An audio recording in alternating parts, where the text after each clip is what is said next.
Good morning, MJ, and Marilyn Wood is with us. She's one of the Iron County Commissioners. We may have to make this a public affairs program. Or are we going to talk about... Well, you brought it up earlier of the public announcement, you know. I guess I did. So, we can. That's so a part of Wired Wednesday and me, well, let's see. Let's start the show off officially. Good morning. Welcome to Wired Wednesday, keeping you connected with the community. This is McKenna Hansen with Farm Bureau Financial Services. Today in studio we have Marilyn Wood, Iron County Commissioner. She just started her commission in January, excuse me, and she is already moving and shaking, and we are excited to see what updates we have from her, how to make sure the public stays informed about the commission's initiative and what's going on with the different things that she's involved in.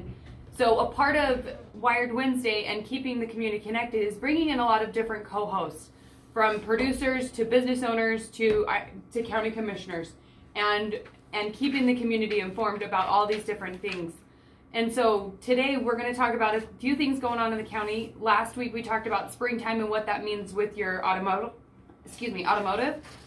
Well, today we're talking about Iron County, and what that means as a county in the springtime. We have spring cleanup that the city does right around the corner.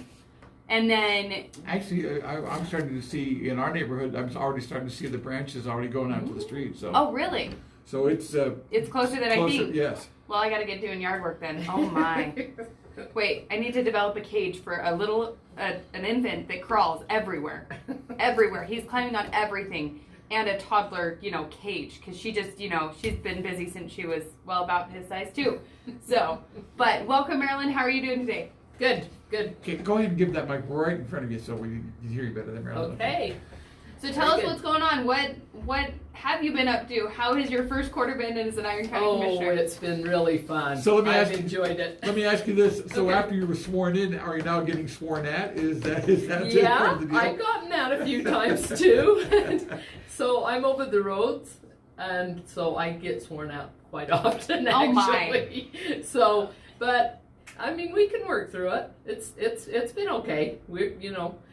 I was just telling McKenna about a issue a week or so ago. We had somebody call and said our road's really getting bad. We need somebody to come over and grade it. Which we don't grade all the roads in the whole county, only the ones that are the county maintained roads, right? And so I called. We called Preston and got him on it. And then another guy, as soon as they graded it, another guy called and said, "We don't want it graded. We don't want people to come out here, and if it's rough, they won't come out here." So it sounds like a dual-edged sword. It is a dual-edged sword sometimes, but... Oh my heck. And with the county roads, I believe on the county website, there is a map specifically stating which are county-maintained roads, which are state-maintained roads, and which are city-maintained roads. I think there is that type of a thing. So you can look on those and figure out if your road is or isn't, or call the county or call the road department. Preston Nelson is our road supervisor, and he's a great resource, and he's really, really a great I have noticed employee. In the last couple of years since he took charge, the difference in some of the more rural county roads. Been really good. We see it because we're on the ground with our ranch, and they grade a lot of the roads that we go to our ranch out in Burrell, and we see that a lot. Well, good. We see that they're doing a great job. Some good progress, good change. What other good changes and progress have we been making in the county? So this last week or so, have had several calls about what's going on in Washington, D.C., and they're very concerned about it. So this was really cool. I thought this was just spectacular that one of our residents here in town called and said, "What can we do? We need to do something." He was concerned about our Second Amendment rights and what legislation that they're doing on a national level. And so Dan McKittrick set up. I said, when he called me, I said, "I'll tell you what you need to do." He had the idea of making Second Amendment sanctuary Right. county, Right. and we've talked about that, and there is other counties that have done that. During my campaign, I actually brought that up to the commission, but I had talked to Ken Carpenter about it, and his feeling was we probably ought to kind of wait, and when something happens, like some big legislation, then all the rest of the counties get together and do it as a big full swoop. So we're thinking that that would be more impact Right. on it would mean more to a whole bunch of counties come in and say, we're going to do this right now to protect our rights. Let me ask you a question now, because I want to follow down that road, because I've been, I think, we live in an area, a rural community, and I think it's several communities and counties around us. But I think the question is valid. Really, what can you do? Because we can pass all kind of county resolutions, even county legislative decisions, I guess. But when it's said and done, the feds can come over and What can we do, right? Can run roughshod anyway. So that's where our county sheriff comes into play. He is the ultimate authority in our county, and he has way more powers than what you would think. Oh yeah, I know. You know that. Yeah. So what I told Dan was get a hold of the sheriff, because he's ultimately the one that will come and have to enforce taking your guns away or whatever. Well, I have to say, in working through my campaign and now since I've been a commissioner, Ken Carpenter is awesome. He has been fantastic about masks, about different things. He's not afraid to stand up.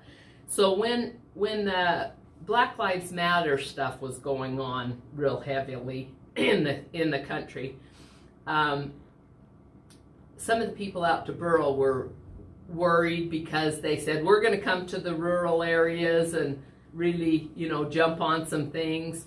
So they had Ken go out. That was the first time I've really seen him talk. And he gave a wonderful, reassurance, makes sense, common sense kind of a guy. And I was so impressed with him. So I told Dan McKittrick when he called me, call Ken Carpenter, our sheriff, and talk to him to begin with.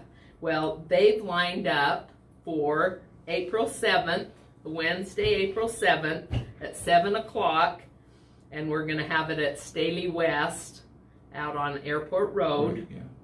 And he's going to talk to us about our rights and about things that we can do, and just reassure us of it's Constitution. It's the Constitution. They have to change the Constitution to take all of our guns away. They can take our ARs or whatever that way, but I think this is going to be very valuable,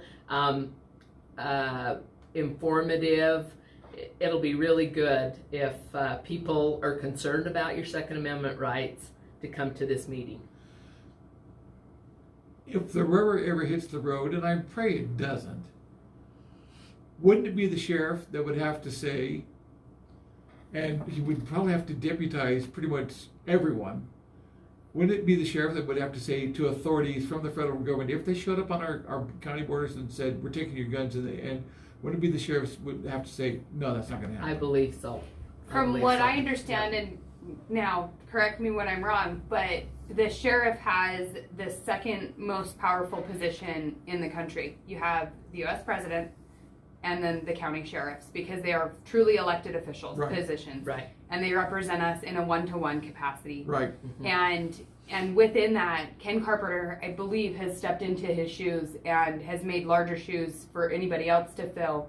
Oh yeah. Because he has expanded our knowledge and our power within that, at least in Iron County. I don't know what other county sheriffs are doing. I know it's probably been 10 years ago or so, but when the Garfield or Paiute sheriff was pretty active, Yeah. you know, but That's what he said. I'll deputize all the men, women, and children in the county. Right, you know, and so, but it's speaking to those powers that makes us the community that we are.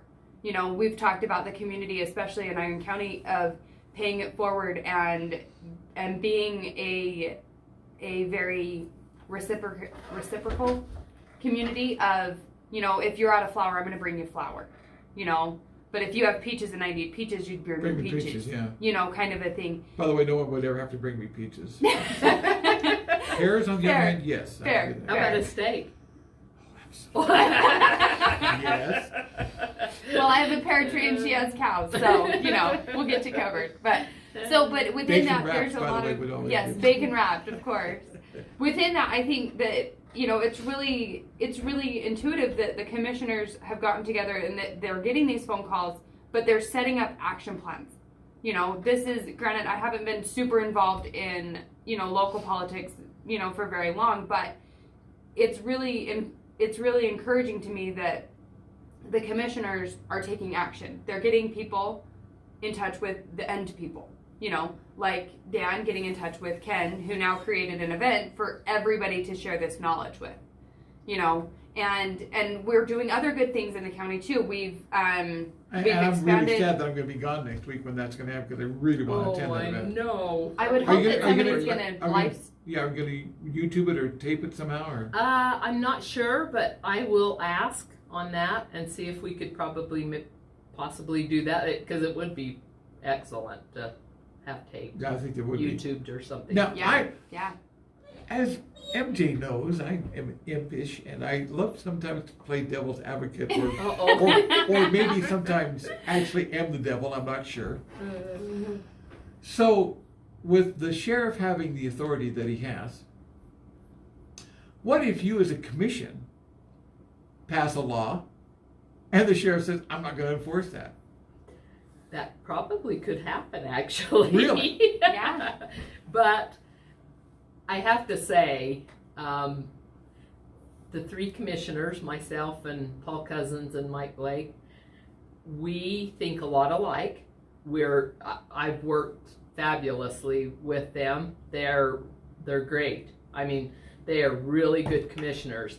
That was one of the other things I wanted to talk about, because we all have our strengths. And so it's really neat because Mike Blake is a police officer. He's worked in all of those different, and those are the things that he's over. He's over the jail, he's over the commission, sheriff's office, you know, that kind of thing. So his expertise is in that area. So it's fabulous because you know, if we ever have a question, he's also over the fire department. This is a cool little story. So he had an issue come up where Brian had needed some money to purchase a fire engine that they needed, and they said, we will trade for I think number 6 engine truck if we can get this money.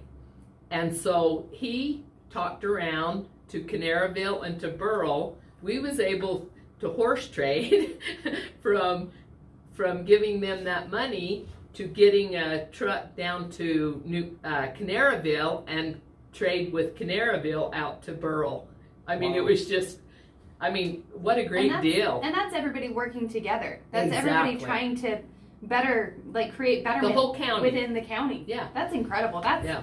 good. It was cool. Thank you. Yeah. Thank you for that. I have another strange question, and it has to do with laws, because there are county laws and regulations. Mm-hmm. So do you act as a commission? Are you also in that capacity? Are you the legislative branch? And I realize it's not the same as state and federal government, but is the It commission actually is all together. Okay. Because we don't have an executive? an executive. Right. We're all that.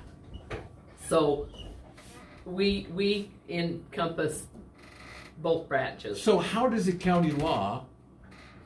How does it happen? What's the process? So most of our things are regulations Okay. and ordinances, Okay. and we pass those all the time. And a lot of what we do is land regulation, and that's been really interesting to me. I've had people say, "You go to the planning and zoning meeting," and I said, "It's the best place for a commissioner to go to get that information, Really? because you see the whole process, and then they approve it, and then it comes to us. So if you see that whole process, then you're very familiar." So since I've gotten in, I've tried to, go to every one of those planning and zoning meetings, because it gives you such an insight on the things that we vote on.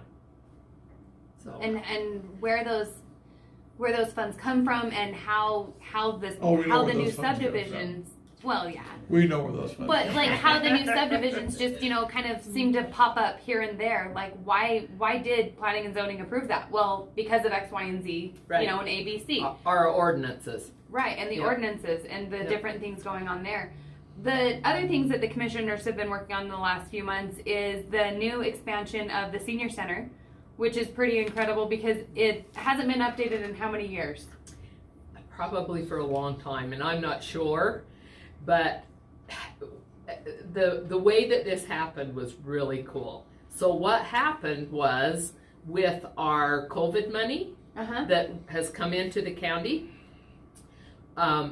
we had given a lot of money out to different businesses, to, we used it for a lot of different things. We got those tents that the county now owns, those electronic signs to Okay. make people aware of things.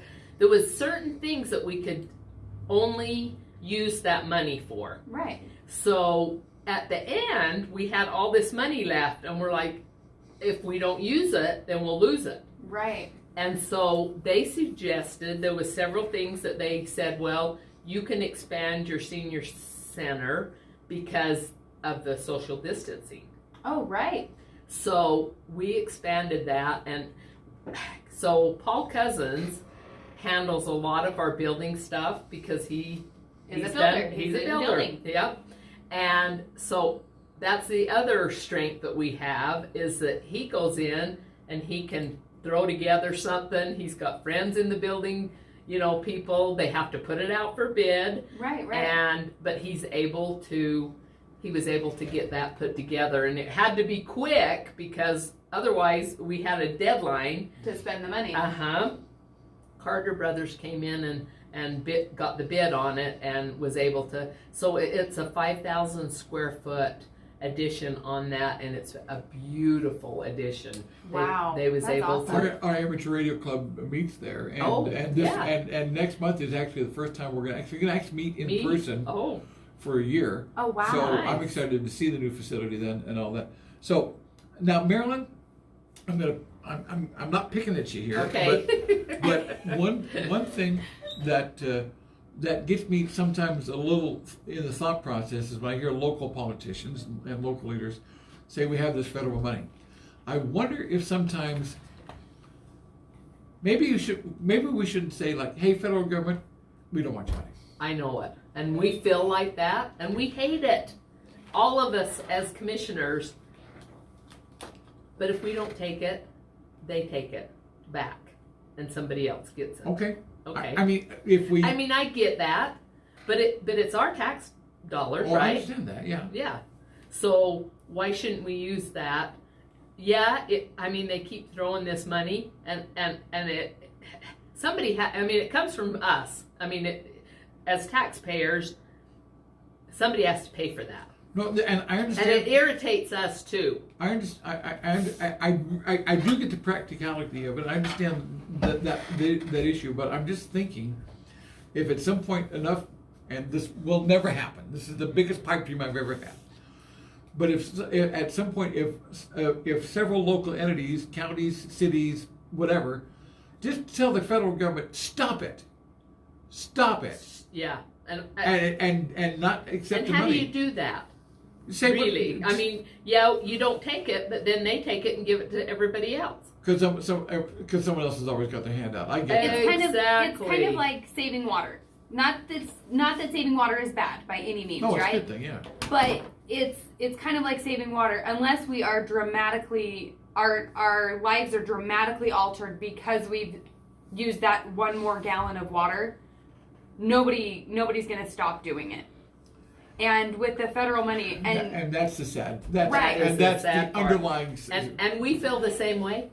The commissioners have talked about it every time. Stop it. Stop throwing this money because it's debt for our children. Oh yeah. Well, and I'll leave with a parting thought because we're kind of running short on time. Okay. But I would say that the funding issue of COVID and all the different checks and things goes back to a basic concept. With my finance degree and whatever that meant, is the concept of free lunch. Is it really free lunch? No, it never is. Right. It never is. But everybody wants free lunch. They don't understand the concept of the entire statement from A to Z. So, this has been McKenna Hansen with Farm Bureau Financial Services, talking with Marilyn Wood on all of the county commission updates and what we're working towards. Please remember on Wednesday, April 7th, a week from today, that Ken Carpenter, the Iron County Sheriff, is doing a Second Amendment rights and associate local and state and federal issues at Staley West on Airport Road at 7 p.m. Please carpool and bring a chair. It's going to be a large event, but we're looking forward to having everybody out there. This has been, and Farm Bureau Financial, Iron County Farm Bureau Financial I know. Your local Farm Bureau Financial agent is moving to North Main behind Mountain America effective on Friday. So if you have any questions, concerns, or outbursts, please come reach us there. My number is 435-592-2021. I'm your local Farm Bureau Financial agent. Thank you for joining us. All right, thanks. MJ, we'll see you next week. Actually, Chris will see you next week. Yes.